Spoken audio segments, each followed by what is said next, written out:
What's good, everyone? Thanks for tuning in once again. You're listening to World Combat Sports. Today is another one. And as we get closer to the fight week, we have to talk about Terrence Crawford and Kell Brook. It's turning into an eye catcher. You know what I'm saying? Salute to everybody that's in the chat. Appreciate you for tuning in. Don't know why the hell that damn video is so goddamn loud, but I guarantee you, I will edit that real quick. I don't know what the hell's going on with that. Hold on for a second. They got me twisted. Trying to blow somebody's ears out. I think I know why though. Okay, this is what it is. Salute to everybody in the chat, man. Thanks for tuning in to World Combat Sports once again. I see Alexander in the building, man. It's on and popping. Appreciate you. If you're in the building, hit the like button. My first topic of the discussion is going to be the one and only Terrence Crawford, who is 36-0. 36-0, 27 knockouts. He's going in there against Kell Brook, that's 36-2. And the big picture of it all, people was dogging this fight. People was dogging the hell out this fight. But as the fight gets closer, people are tuning in. People are saying some good things about this fight. Why? Because as much as people want to keep on identifying Kell Brook as this freaking lambastic, freaking waiting to happen, this body, just a soft, mushy tomato, they're finding out otherwise, man. Because he looks in phenomenal shape, and they thinking to themselves the same narrative that they use for Gennady Golovkin and Errol Spence fight. They're thinking about using. Okay, why don't we think about how tough he was? You know what I'm saying? How tough was Kell Brook doing those fights? How tough was he to take a beating from Gennady Golovkin and drop back down to welterweight and defend his title? A lot of people are looking at him as an individual who has heart, a boxer who still has some fight in the game, right? They really starting to tune into this fight and saying, okay, we want to go for Terrence Crawford. It's a lot of people boosting him up as a top pound for pound. I always had him, the top pound for pound because of his undisputed. But I will admit and be honest that I did not have him at the top pound for pound once Canelo hit the light heavyweight division and knocked out Sergey Kovalev. Rocky Fielding was a soft touch, but Sergey Kovalev, that was a bit different. He was able to get his title back from Alida Alvarez. And I'm saying to myself, okay, he's going out there to a weight class that I even think he would go up to from 160. 2 divisions up to the big boys and then get the knockout. But check this out though. Terrence Crawford is indeed the top pound for pound, the top 2 pound for pound in my opinion. I think he's the top 2 pound for pound. 3 isn't that bad, but I do believe he's top 2 pound for pound. So I look at it this way. More people are going to get closer and closer to this fight because of what lies in between everything. The importance of this fight can move a lot of obstacles that we have in the way right now. Those obstacles are, first of all, if Terrence Crawford retains, it potentially, with the rumor mill out there, he may leave Top Rank and take his business over to PBC. So we already know what that's going to be like. Because the whole process of Crawford right now in his career is to align himself with the best final moves possible. Those moves on the chessboard has to be accurate. You know what I'm saying? He needs to be the knight. He needs to make sure this is beneficial for him on the backside of his career, because I do believe Terrence Crawford is not going to stay in the sport past his prime. I don't see him staying in the sport, taking multiple losses and just diminishing his freaking legacy that he has built. So When it comes down to it, I'm looking at it like this. Terrence Crawford is attempting, if he is indeed to defeat Kell Brook, he is potentially trying to set himself up to that fight, what I was talking about previously, a fight with Manny Pacquiao. He definitely wants that Manny Pacquiao fight. He definitely wants that Errol Spence fight. And he even threw in Mikey Garcia, Danny Garcia. If Danny Garcia doesn't beat Spence, then there's no reason for Crawford to sprint over there and try to get a fight with Danny Garcia in his next 2 to 3 fights after Brook. It's no need. It's no need. It's absolutely no need. It's no benefit. Now, the great thing about this is Brook. Brook has the entire stage to redeem himself. He need that redemption. If Brook goes in here and upset Terrence Crawford, it's going to be absolutely amazing. It's going to be, it's going to send shockwaves to boxing, believe it or not. A guy who had 2 tough fights and people rolled him off, including myself, okay? Roll him off as being a fighter who may not recover, may not have that same, grit to him. He is a tough-ass fighter. You know what I'm saying? The battle that he was in with Gennady and Errol Spence, man, I got to take my hat off and salute him. But if he defeats Terrence Crawford, it absolutely sets him up for a whole nother tier in his boxing career. Like, of course, Spence is going to try to get that rematch. Of course. It sets up a lot. And if you think for 1 minute people are not going to tune in for Brook Spence 2, if it goes down in that scenario, you're sadly mistaken. You're sadly mistaken. Because this is how I see it playing out. If Brook defeats Terrence Crawford, I don't really see Brook trying to freaking unify with Manny Pacquiao to get that belt and everything like that. Because he's still building up. He shocks the world and defeats Crawford. Of course he wants the Errol Spence fight because they have a history together. There's no need for him to go over there to Pacquiao. Not just yet. Because if he goes in here and defeats Spence, he'll get the Pacquiao fight. But the redemption will be tenfold if he defeats Crawford and go over here and fights Errol Spence and able to put that on his belt too. That's a big possibility for him to run the gauntlet if that scenario plays out like that. Crawford and Brook has a lot of meat on the bones. It has a lot of appraisal to it. People are not giving it credit. But that particular fight, both ways, for Crawford and Brook has a lot. It has a lot of direction to it, man, that can change that welterweight division. It can basically, if Brook shakes it up and defeats Crawford, it turns the welterweight division into a whole nother direction. Because we've been expecting Terrence Crawford, Errol Spence forever. But lo and behold, an opponent that Errol Spence has faced before in an epic battle where he was stopped. You think Brook is not trying to redeem himself and go back at Spence if he's successful with Danny Garcia? He's not trying to how you put it? He's not trying to gain that confidence back from his countrymen over there in the UK. That would be huge for him. That would be huge, man. That would be freaking unbelievable for the welterweight division, period. People will go and see that fight, believe it or not. People will go see Kell Brook and Errol Spence, just like they will have interest to go see Terrence Crawford, Errol Spence. But I'm not saying more people will pay for it. I'm saying they will go to see the fight.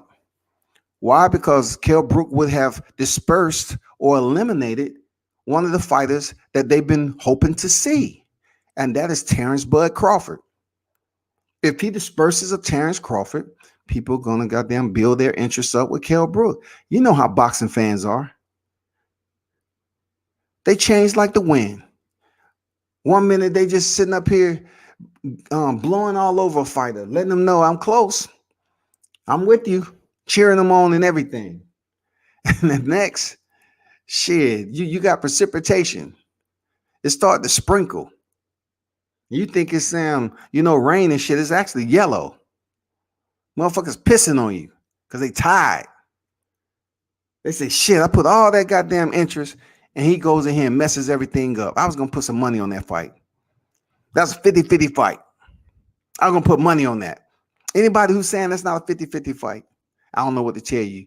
Terrence Crawford, Errol Spence. But Kell Brook, if he even come close, because we already know Terrence can be hurt, but if he come close and even succeed, it would be unbelievable. I'm not going to lie. It would do some grave justice to shake up boxing and give us that, But yet again, not to count Crawford out, because the man has extremely a deep pocket of heart. He's dogmatic in the ring, tenacious, all the aggressive, words that you want to use to describe Crawford. He is, man. He can be very grimy in there. Crawford can box. And I'm pretty sure that he's going to try anything and everything to break Brooks down early. He's going to basically try to prove to the people that he's legit, because what this fight does, if he goes in here and have a dominating performance with Brook, right, it's going to even bring more people to call now, to start basically re-injecting this energy back into the Errol Spence and Crawford fight. They're going to start talking and talking, because it's more right now in 2021. It's a big possibility we might see it now. It's a big possibility. If Errol Spence looked good against Danny Garcia and Terrence Crawford is able to defeat Kell Brook and leave Top Rank in a healthy departure, because we already know fighters in the past have paid.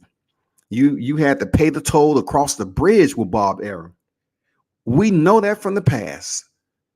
So if he's able to pay the toll to cross the bridge and then potentially link up some fights with Manny Pacquiao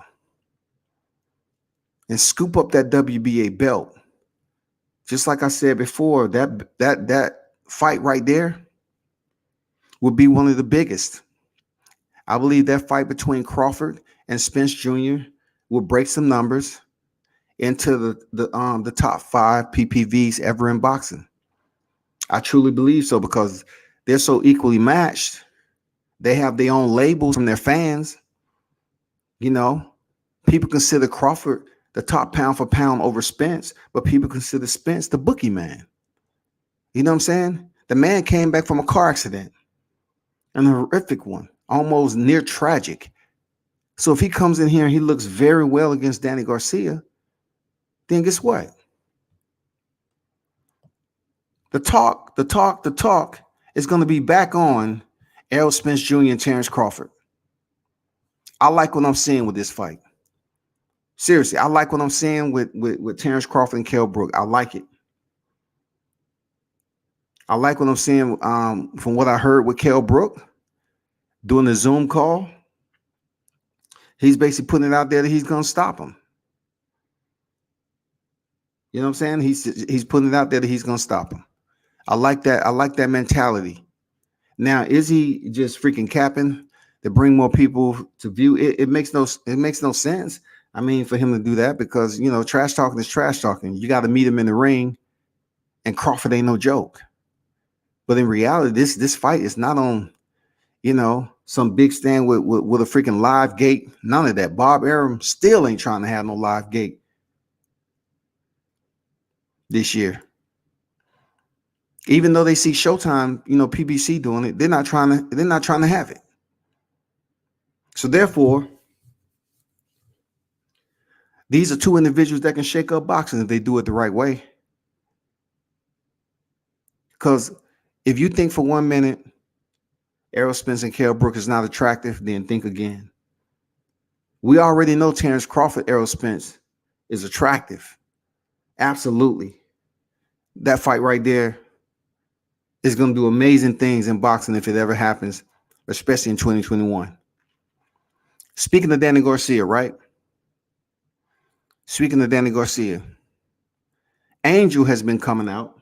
It's getting a little bit closer to the fight. And, just like father and son tandems, Angel Garcia has made his voice known once again. He's starting to talk up the fight. He said, I can't tell you what we got, but anything he got, he being Errol Spence, we're going to respond with anything he brings to the table. Now, of course, we know how Angel Garcia gets down. He loved talking. You know what I'm saying?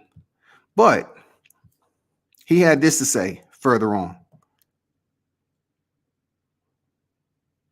We're going to dictate the fight. First of all, insist the elder Garcia. This is Danny's dad, Angel's talking. We're going to dictate the fight. First of all, we're going to be on top of Spence.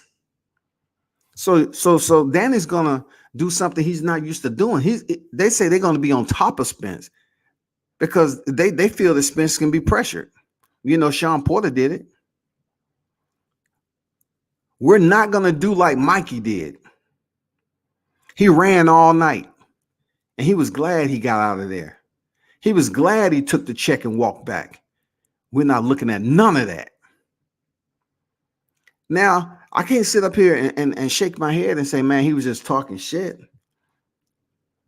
But he have to prove it. Danny Garcia has to prove it. He's lost against some big names. I'm just going to throw a deuce out there to you. Keith Thurman. You know what I'm saying?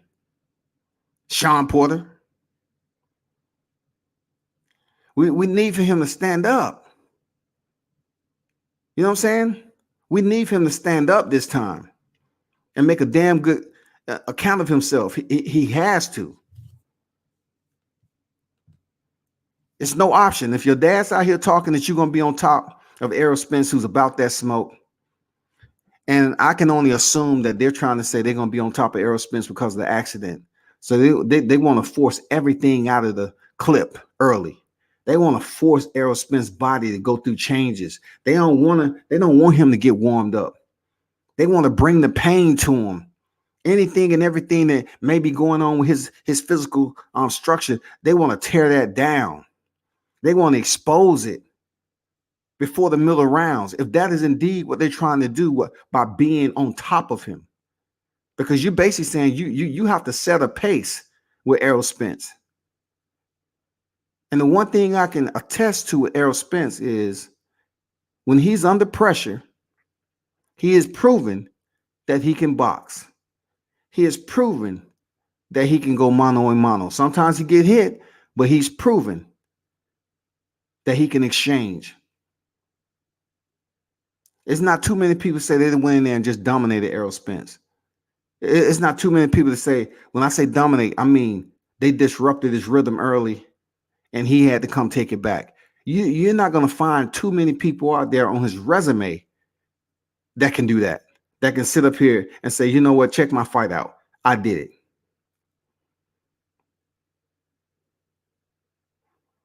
But if Angel Garcia is talking like he always do, and people always want to compare him to Lopez Sr., well, peep this out. This time right here, being that Danny has a toe, he has about 1 or 2 toes into retirement. He has about 1 or 2 toes. It might be his pinky. It might be his pinky toe, but he has 1 or 2 toes into retirement, right? Because we don't want to see Danny Garcia, start fighting C-level fighters. But a lot of people compare Angel to freaking Lopez Sr., but that's just because they talk. But the one thing about Lopez Sr., his freaking predictions have came to fruition.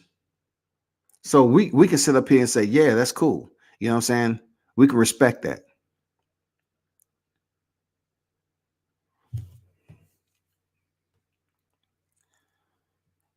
SB90 in the building. What's good? Alexander Richard B. was good. He says Bud wins. I hope Bud leaves Aram. That's the plan from what I'm hearing. Tone in the building. Salute, man. Sir Ken again. What's good? World Combat Sports. Salute. Salute. Chat. Smash the like. Appreciate that, my brother. I like Bud versus Arrow. After winning a Bud versus Arrow fights Manny, main reason boxing owes it to Manny. I'll put it this way. Boxing definitely want to see Errol Spence and Terrence Crawford. But boxing is one of those jackets that's constantly changed out. You know what I'm saying? Before you know it, boxing's looking different. Boxing never keeps on the same attire. Seriously, it's always something going on with boxing. Just because it's not governed. Boxing isn't governed, man. Like, boxing is everywhere right now. So, of course, we would like to see that fight. But guess what? When you see fighters like Brook, who has a freaking backstory with Errol Spence and losing his title, he might feel this is his redemption fight. And it is. He goes in here and beat the top pound for pound. It's somewhat like the same scenario of Teofimo Lopez and Vasily Lomachenko, to be honest. I'm just being honest, because Teo was 2 slots up from Terrence Crawford. Terrence Crawford was sitting in number 4, and Vasily Lomachenko was sitting in number 2. So if Kell Brook is able to go in here and defeat Terrence Crawford, does it put him on the pound for pound list? I'm not sure, but it definitely would shake up boxing. It definitely would shake up Terrence Crawford, and it would shake up the much anticipated super fight, the mega fight between Errol Spence and Terrence Bud Crawford. I know deeply, seriously, I'm telling you, I know Bob Arum. He's sitting up there cogitating, right? He's thinking. He knows how much money. Terrence Crawford and Errol Spence can make with that fight. He knows how many millions are out there. He knows, man. And definitely he wants to be a part of it. But also Terrence Crawford has to make the moves to benefit him, his team, his family, and his career. And those moves are right now. Right now, this weekend, he can go in here and disperse a Kell Brook, make it look good. No controversy, no adversity, like he had with Mean Machine. Then he moves on to the next, whoever that may be. But I'm pretty sure he wants to fight Pacquiao. That's another big check for Terrence Crawford. Manny Pacquiao is a big check. It's a big ticket. You know well as I do. I'm not sure if Manny Pacquiao want that fight or not. Manny Pacquiao know damn well he will lose that belt. Everybody knows that, but they'll go for the 8th division champion and say, "Oh, look, you saw how he was looking with Ice Cream Man, freaking Keith Thurman, that was playing the Vuvuzela on top of the mountain." Well, that was a night that Keith Thurman gave up his belt, and we all know that. Manny Pacquiao stepped in with Errol Spence. He stepped in with Terrence Crawford. Either one of those is a wrap. I just don't want Errol Spence to get with Manny Pacquiao first, because I don't want him going in there 3-1 over Crawford, because then it's going to be like, I'm the A side. He's going to be the A side regardless. And I tell people, don't put too much emphasis on the A side, because you need to think of Saul Canelo Alvarez and Gennady Golovkin. Canelo was the freaking A side, man. How many belts did he have when he faced Gennady Golovkin the first time? People need to take that into interest. When it comes to this A side, B side thing. If Errol Spence or Terrence Crawford fight Manny Pacquiao, it's a wrap. But I would rather Crawford get that belt first, so it can go in there just a little bit even. You know what I'm saying? Just a little bit even. 60-40 like. Something. I don't want it to be lopsided. So the people draw down and be like, well, Spence, this. I want it to be lucrative for both fighters. I want the interest to be maximized by the boxing fans. And I want it to be the hell of a fight. I want it to be a fight that you can look back on and say, damn, It was some suspenseful moments in that fight. That's what we want. Luis Ortiz and Alexander Flores went down. I'm going to touch on this briefly. The numbers are in, and they did 1,312,000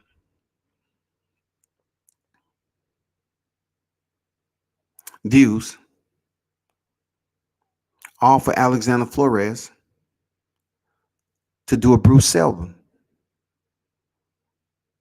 Alexander Flores was fighting King Kong, and King Kong barely even used that power. Alexander Flores flopped to the canvas, which looked like a fathom punch. Now, we know Halloween is past. That was the 31st, right? We already seen the dramatic, monstrous uppercut from Gervonta Davis. But this wasn't even that type of punch. And Alexander Flores dropped to the canvas, and people was like calling his bluff, saying it was a phantom punch. Well, guess what they did? They held up Alexander Flores' purse. They held up, look, people say Luis Ortiz ain't shit, right? They held up his $80,000 purse. Alexander Flores, he has to go in front of the commission and explain to them the sudden stoppage on how he dropped to the canvas. $80,000. And they believe Luis Ortiz is garbage. So, Ortiz get the victory. He did his job. King Kong puts away another victory. The only two losses on his record is from the man himself, Deontay Wilder. But give it up for Luis Ortiz. Call him what you want. But until some of those other names step up and fight him, he's going to continue to win. You know what I'm saying? I don't think Deontay Wilder is going to fight Luis Ortiz anytime soon. So we can look at the other fighters like Dillian Whyte. I really want Dillian Whyte. After he wakes up from Alexander Povetkin the second time, I want him to go directly over Luis Ortiz and get put to sleep again. So therefore, no one can say Dillian Whyte wasn't fully rested in between fights. Go back in here, get the rematch. Thank God that it was postponed for Dillian Whyte. I don't believe one iota about that COVID test and all this other crap. I think they was very, very scared and optimistic for Dillian Whyte to get back in there after he got knocked out the way he did. So he gets back in there. It's up to him to prove that somehow that was a fluke. But if I want him to, hey, whatever. I don't wish bad on, Dillian Whyte has a big mouth. He's talking trash about everybody. So I would want him to face Luis Ortiz. Real talk. I want to see that. I want to see that fight. I want to see that fight. Real talk. But that's all I got to say on Luis Ortiz. That's all I got to say. Lawrence William in the building. Salute. What's good? What's good?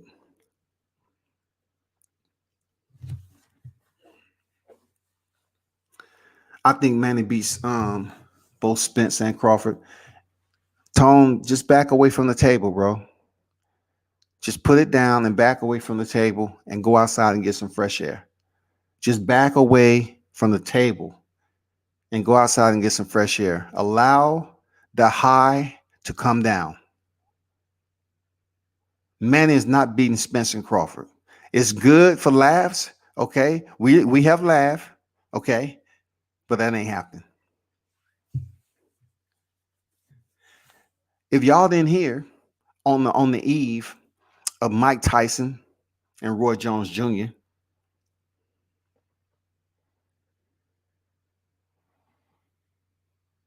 Mike Tyson has confessed to using a prosthetic penis. Mike Tyson just keeps coming out of the closet. I mean, the motherfucking skeletons are dancing and shit.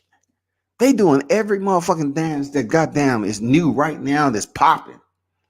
You can guarantee Mike Tyson, when Halloween come around, Mike Tyson is sitting in there using that frog, as he call it, whatever, smoking his own supply because he has a dispensary. He's in there getting high off his own supply. And then once that frog hit him real good, and them neurotransmitters start to light up, all them skeletons and shit start dancing in the room. Mike Tyson, yeah, I like it. Keep going. Keep going, my friends. It's just too many. It's too many of y'all. So I'm just going to sit right here in a chair. And it's too many of y'all. Just keep dancing, okay? If you want to hit this, let me know. I'll let you hit it too. But you just keep dancing. Mike Tyson, goddamn, he has too many. He confessed to using a prosthetic penis and using his wife, urine, and his children. Once again, he admitted to using his wife's urine and his children. So I was having a conversation with someone, right? And you know, we was talking back and forth about this shit.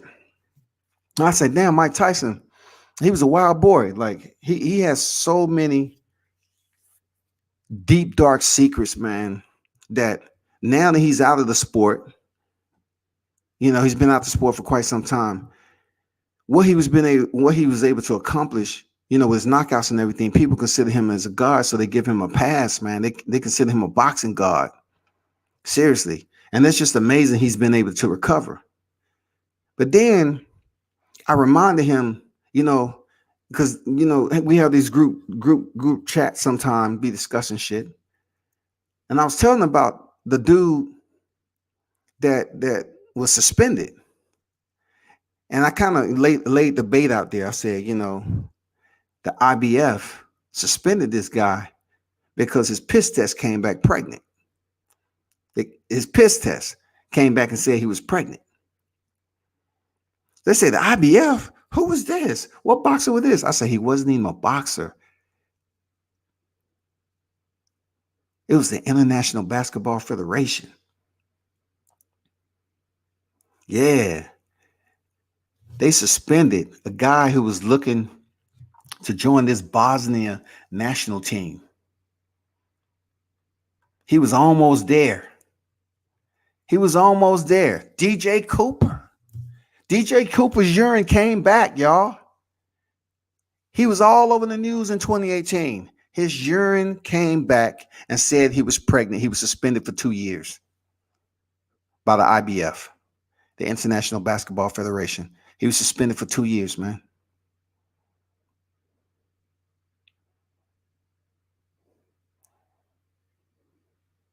So Mike was up there saying, you know, I always worried about that. I did worry about that at times. And then I got to the point where I got to stop it. I got to stop using her urine. I got to stop using her urine. And, you know, this is Mike talking now. You know, he said, I got to stop using my wife's urine because she used to ask me, is it going to, you know, whether you come back pregnant, you're going to be in trouble. Now, I know a lot of people thinking like, okay, if he was up here, you know, getting over on piss tests, well, what was he trying to get over on? Because, you know, a lot of people want to run with it was pads and everything else. Mike has made it perfectly clear that he was never on pads, right? Mike Tyson said he was on marijuana and cocaine, which that's been out there in you know, public record for quite some time. But he said he never popped on a piss test. Never. He said he wasn't doing pads, but he used to basically operate a prosthetic penis. And when he go in there and urine, you know, he was Mike Tyson, right? You know, back then, Mike Tyson's neck alone was goddamn 2 foot wide. Goddamn it, Mike Tyson was on a whole nother level. It's certain motherfuckers that was probably standing in that restroom, and they probably gave Mike Tyson they piss. They probably gave Mike their own piss. Hey, Mike. Hey, sir. Don't worry about it. I got you. Mike probably like, nah, I don't need your piss. You're probably on cocaine like me. That's why I'm up here with the prosthetic penis. You know, because I don't want to pop positive, man. I don't know what you on. You might be a meth head, man. Man, get out of here with that, man. Get out of here. You know, Mike Tyson, they was probably trying to give Mike their own piss, bro. You know, he was trying to say the guy that the people would just hand him the cup and they would turn their head. Because Mike was a menace back then. They didn't want to freaking piss Mike off. They didn't want to be looking over the stall. Oh, what you looking at? You fucking faggot looking at me? Get over here. Mike Tyson, he was a motherfucking a menace to society back then. He will fuck you up. He will fight out the ring, in the ring, any way he can possibly fight you. And he's proven that he's partly a cannibal. He does have cannibal interests, in his freaking predatory instinct. Mike Tyson does have cannibalistic, like tendencies about him. And that was proven when he tried to, eat Evander Holyfield inside the ring, both sides. But this prosthetic penis that he used to get over on the piss test, no one's going to make a big deal out of it. They just going to look at it like, oh, that was just a piss test, man. He was doing marijuana and cocaine. It's a social drug. It's a psychological drug, man. It's not physiological. Well, part of that is correct, okay? Cocaine can be a psychological drug if, by chance, it's not mixed with synthetic chemicals. Then it becomes a physiological drug. That goes with anything that you put in your body that's chemically enhanced, especially with synthetics. That's just like cigarettes. Cigarettes has like 7,000 chemicals in it. That's why people that smoke, they have to buy another pack because your body is forcing you to go back and buy another pack to basically calm down the craving. The same thing with marijuana. You get the regular ones, which nobody hardly do anymore. You get the regular marijuana. It can be like, okay, you can stop whenever you feel like it. But all the 50 to 60, 70, 80 different type of goddamn kush that they have out there now, a lot of that shit has depleted the THC and basically inserted a collective group of synthetics to build it up, to give it that, that power, that that they're looking for. Now, I'm not a weed smoker, but that doesn't mean I can't do my research. You know what I'm saying? But back then, cocaine was a social drug. People used to go to work. They used to box. They used to go train. They used to, then, MLB, football players, all that. It's well known, man, that a lot of your favorite players, they was on cocaine, man.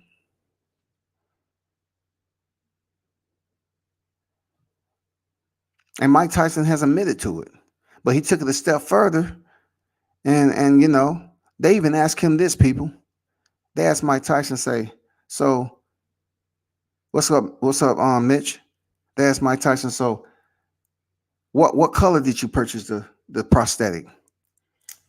I mean, I'm like, damn, why would you even go that deep? Are you curious? Like, what the fuck you doing? Mike say, oh, it was brown. It was brown. No shit, it was brown. And I remember the reason why they asked that, because it was somebody else that had did the same thing. It was a brother. I forgot who he was. I think he was a MLB player. And he had a white one. And I think he was busted. I'm not sure. But anyway, I'm not going to spend too much time on Mike Tyson and all his deep, dark secrets. You know what I'm saying? Because the man has absolutely, some levels. I'm talking about some dungeon, motherfucking cave dwelling type skeletons over that motherfucker. That's Mike Tyson. That is absolutely Mike Tyson, man.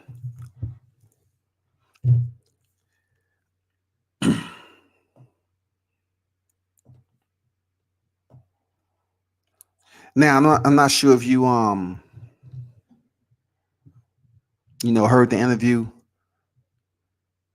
Deontay Wilder came on Blue Blood Sports. It's not the first channel that he went on with the LDBC, right?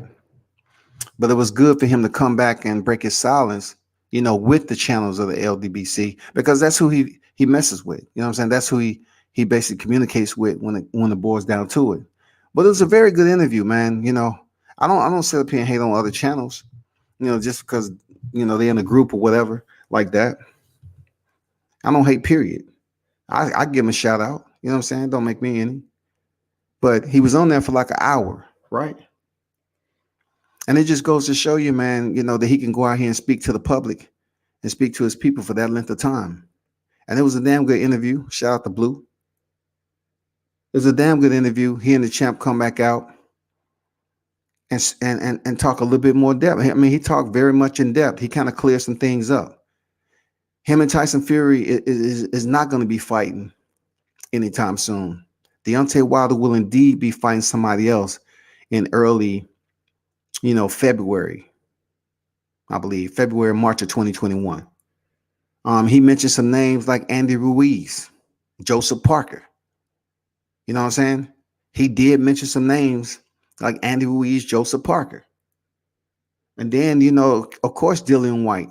If Dillian White chooses to want to cross over here and get some of the Bronze Bomber, I'm pretty sure they can work that out now that he's on a whole nother, pathway, a whole nother runway until they clear this stuff up with Tyson Fury. But Tyson Fury will indeed be fighting Caballero. And then it gets a little cloudy from there. We don't know what's going to happen in 2021. I'm pretty sure they're going to go to court on some things and get some things resolved or whatever. But yeah, he's definitely not fighting Tyson Fury. But some more that he mentioned, what people have been talking about is about the situation with him and Mark Breland. And he just said, he kept Mark Breland around even when Mark thought he was getting fired. He basically put it out there like, potentially Mark should have been gone. He understood what the bosses and Deontay Wilder, clarified and underscored the boss, because he is the boss. He's the fighter, right? He clarified that if you're working for the boss, why are you going against what the boss is telling you to do? And people might take offense, especially black people. They say, boss, yeah, black people work for other black people. You know what I'm saying? If the boss is the fighter, which in a lot of cases they are, if the fighter is in control and they are a boss, some of these fighters are tied down. But he was saying, like, you knew everything. You knew not to throw the towel. You understood what my guidance was before we stepped in there. Before I stepped in the ring, you know what it was. He didn't dog him out extremely, like, calling the derogatory names, obscenities. He just basically kept it clear and straight to the point that Mark Breland had been around long enough to understand what his words was. And he had been around past an extended time, even when he thought he was about to get let go.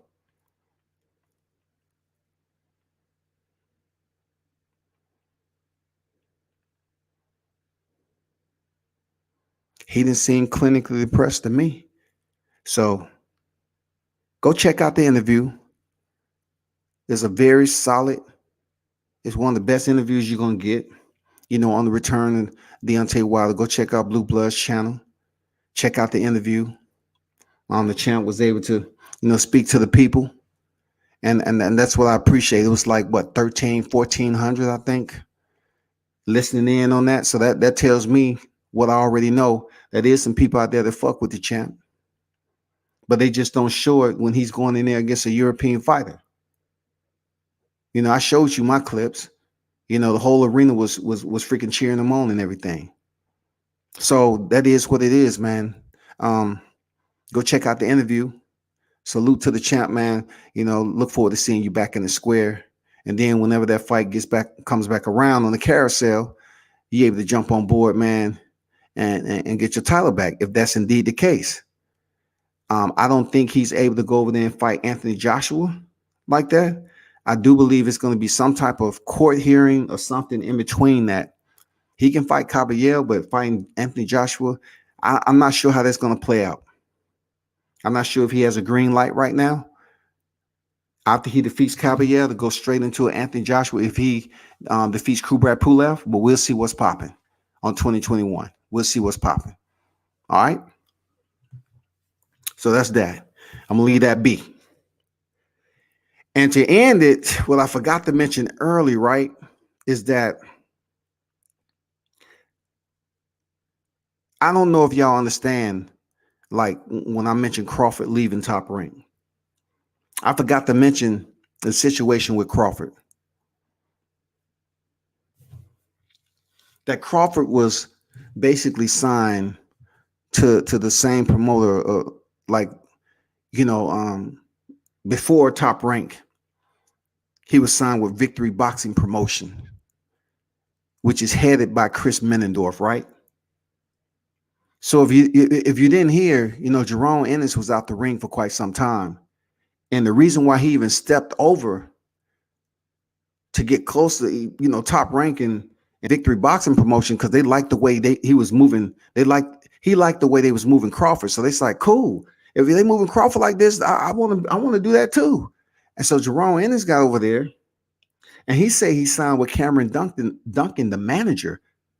He signed with Cameron Duncan, the manager, but he signed a promotional deal with Victory Boxing Promotion, which is headed by Chris Menendorf.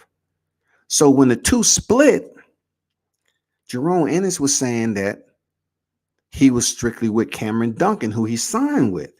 But Chris Menendorf, who is the head of Victory Boxing Promotion, said, no, you signed a promotional deal with me. So he was taking Jerome Ennis to court and to let it be known that, okay, you can say all you want that Cameron Duncan is who represents you, but contractually, you're still under Victory Boxing Promotions. Now, I said that to say this, is that Crawford was is in the same boat. He has an elbow. He's still, that guy, Chris Menendorf, is still getting a percentage of Crawford. You know what I'm saying? And he has to go through the approval process to a point. I wouldn't say I'm entirely educated on the situation, but the two are tied together by the same guy. Like I said, Jerome Ennis went over there because he's seen, how they was moving Crawford, but things fell apart. Jerome Ennis did make these allegations saying that Chris Menendorf was, doing some things behind his back that he didn't approve of, with his contract and everything else, per se, allegedly. And he didn't like that. So when the split happened, he was telling people that he was with Cameron Duncan, not the case. So they went to the freaking court for a declaratory to make it be known that any fight Jerome Ennis is a part of, he has to approve it. Chris Menendorf of Victory Boxing Promotions has to approve it. So I'm not sure if Terrence Crawford has those bracelets on or not, but I do know that particular promoter is still receiving a percentage. And I'm not sure how that's going to affect him leaving Top Rank and going to PBC. I'm not sure what Al Hammond can make work or not. But I know Crawford was locked in. I'm not sure what the percentage is or anything like that. But yeah, man, that's why I always tell boxers, take their time. Don't just be in a hurry to damn ink your name, because some of that shit is a freaking permanent shelf. That's a piece of furniture that you'll have to deal with for a long time in your career. But the good thing about it, Ennis is only 21 years old. He's only 21. So he has time to get out of this. Hopefully, he doesn't miss a lot of valuable fights because of it. But when it comes to giving a percentage of his billing, he's going to have to do that until they finish this in court. I just want to let y'all know that little piece. You know what I'm saying? I thought that was some valuable information dealing, with Jerome Ennis and Terrence Crawford. They, how they linked that up with the Victory Boxing Promotion and, the behind the scenes, animus that's between Cameron Duncan and Chris Menendorf is real life. It is real life. And lastly, my boy Canelo Alvarez doing what he do, free agent, out here roaming the goddamn plains and about to set up a real, legitimate, validated fight, y'all. As much as they want to hate on it, you can't hate on Canelo Alvarez going after Caleb Plant. Even though I'm going with sweet hands, I go with the fighter. I mean, I go with fighters to me that, I like they style of boxing. I believe Sweet Hands has a very slick style of boxing, very disciplined. I think he has just as good a style as Canelo Alvarez, absent of the experience. I don't know why people sitting up here thinking that Caleb Plant has been knocked down over and over again. I don't know where this shit is coming from. Once again, these are the same individuals that was thinking that Gennady Golovkin was going to knock Canelo Alvarez out, both fights. And that shit didn't happen. It didn't happen. So I'm looking forward to that fight. It's solid. But to be honest with you, I would have liked for Canelo Alvarez and Caleb Plant to fight for a unification to include the WBC title. If there was any possibility for that shit to happen. And the reason why I say it, he's the franchise champion at 160, right? So I'm like, make that shit interesting. Make the pot, just like they're making the pot thick for Carissa Shields and Dakari. They all the belts on the line. They throwing in all the belts. This is gonna be for undisputed. Nobody's really talking about it. It's gonna be for undisputed, y'all. Dakari 17-0, 0 knockouts. Carissa Shields 10-0, 2 knockouts. It's for all the marbles. Nobody's talking about it. But anyway, back to what I was saying. I would have liked, since Canelo Alvarez is the franchise builder, and everybody believe wholeheartedly that it has some value to it when it comes to Canelo, the first recipient. It would have been good for him, WBA, WBC, and the IBF to be on the line. For real. Come on, man. Hell yeah. That shit would have been nice. Because you know what? That would have set up a pretty decent fight. Maybe David Benavidez could have came back and fought the winner. That would have been nice. Because Benavidez is still out there if he's not on freaking the nose powder. He's still out there. So bring him on up. Well, I'll definitely check out that fight. Real talk. Him fighting the winner, Canelo or Caleb Plant. Caleb Plant despises a freaking David Benavidez. So, of course, bring that fight together, man. That's going to be some fireworks.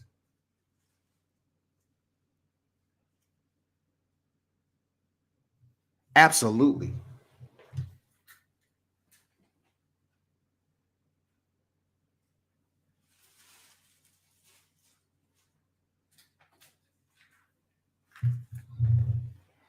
I'm trying to make some phone calls, man. I'm trying to make some phone calls to try to make that happen.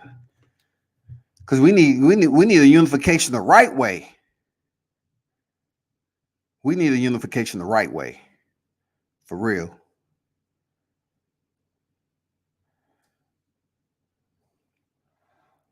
So that's all I got. I appreciate all y'all for stopping through. Everybody that's pulled up, as always. Once again, turn up and tune in to World Combat Sports.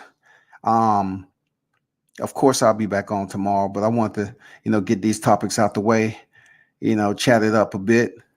But you know what it is, man. Turn up and tune in to World Combat Sports. Subscribe, hit the like button, man. Pass the word and share the content. I don't just say it to say it. But you know what it is, man. It's fight week once again. And stay supporting World Combat Sports, man. Salute.